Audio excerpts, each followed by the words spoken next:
Yo, so what up, people? It's LJ back with another story time.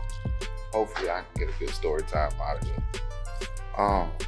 Let me see. What should I talk about today?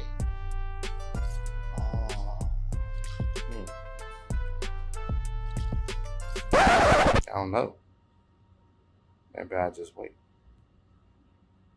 We'll be back.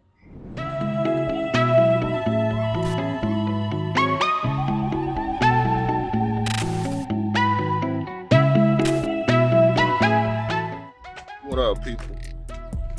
I wanted to do a story time, but as you can see or hear, look, I usually go right there and sit. As you can see, somebody already there.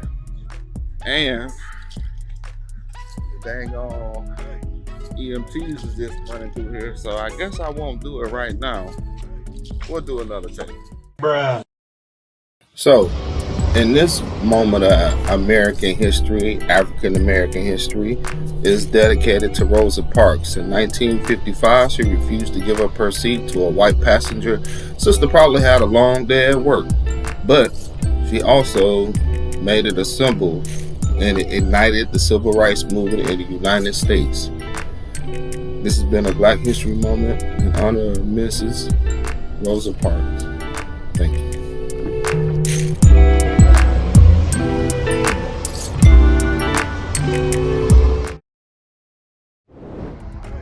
I was looking at my hand the other day and I realized I got a splinter. Confrontation with some birds, but I started thinking back in the day when I had a splinter in my hand and I told my mom I had a splinter. The story I'm about to tell you is the reason why I would never ask her to do anything else with getting splinters out any part of my arm, hands, and legs. So, anyway, anything I'm about to tell you about what happened to me with this splinter situation, if you grew up without much like we did, Black communities, you know, most Black families and most poor people came up with remedies to get around doing certain things because you didn't have the money to go to the doctor. So what up, people? So I was gonna sit down and handle business, but as you can see, these bugs are something serious. So anyway, I asked my mom to get a splinter out of my hand. As you can see, that's where I had one, and it made me think back to when I used to have splinters and blackheads. And my mom ain't heavy-handed, but that was the most excruciating pain to hold somebody down and stick a clothespin or a hairpin in their ear and try to get these blackheads out the ear. This cartilage is very sensitive, and she used to do it on every 2 weeks, and I could not stand it. So when I got my chance to get out of doing that, I was gone. But so one day I had got a splinter in my hand, and I tried my best to get it myself, and I couldn't get it myself. And after about a week, like, it was so sore because, you know, it could got an infection or something. It was sore. So I finally broke down and was like, "Hey mom, can you please get this splinter out of my hand?" And she was like, "Yeah, baby, come here." She grabs a needle and she started heating it up, and I'm like, "Why are you grabbing a needle? And why are you heating up this needle? How is that gonna help, you know, get this out of my hand? You need some tweezers." She's like, "No, I ain't got no tweezers, baby, but I got this needle and I'm gonna have to do it. You ain't scared of a little pain, are you?" And I was kind of looking at her like, "What you mean?" And she was like, "Just put your hand right here." And she made me sit my hand on the table like this, right? So she started with this needle cutting into my skin, right? Man, it seemed like it took her like 5 hours to get this damn splinter out. And at one point, she had my skin filleted like a fish and flipped it over trying to get this, like this part right here, it was flipped over because she had cut it. and flipped the skin over to get this splinter, and my hand was like filleted, and I was like, oh my gosh, this hurts so bad. And she was like, I almost got it. I almost got it. My parents say they almost got it when they don't almost have it and they know they child in pain. It was hurting so bad, right? So when she finally got it out, I don't even remember how big the splinter was. I just remember her literally cutting my hand open.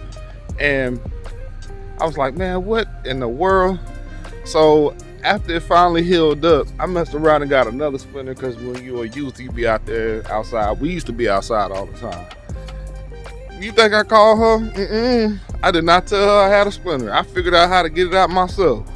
And with them blackheads in my ear, or like on my back, or on my face or somewhere I couldn't get it, and she wanted to get it, after her doing it so many times and it hurting so bad, nah. It's women right now, if they love you or you with them, and they can actually be your friend. If they see you with a blackhead on your back, on your neck, they want to pop it. And they don't understand how much that hurt. That's my story time I wanted to tell y'all about. I'm out. Y'all have a good one. Till another story time. Hey. Yo, so I'm about to walk in this mall. I ain't been in here in a minute. Let's see what it look like. Already I see people without masks on.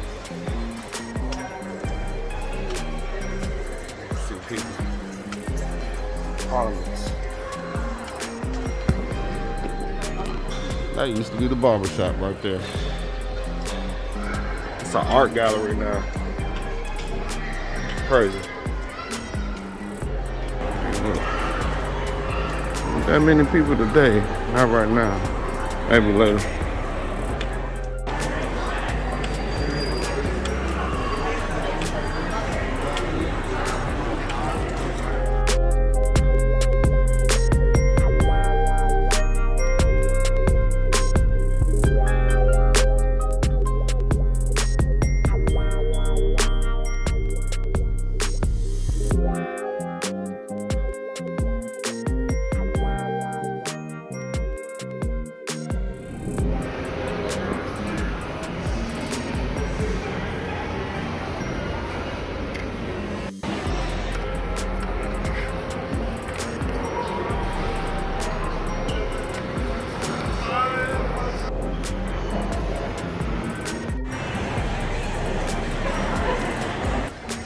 That used to be the comic book store, the action figure store. They changed it into a sock store. You see this crap?